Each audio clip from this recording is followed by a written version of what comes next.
Hi everybody, it's Flip Flop Mountaineer. I'm here in Polk County, Tennessee, wanting to show you some places today.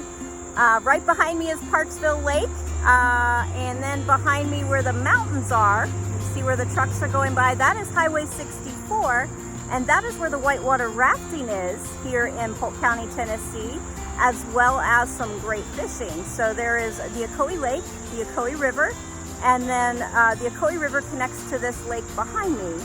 This is called Parksville Lake. And right up the road from Parksville Lake that way, maybe a quarter of a mile, are two campgrounds that I just wanted to take a minute to show you so that you know where to stay when you come here. All right, this is Flip Flop Mountaineer. Please like and subscribe.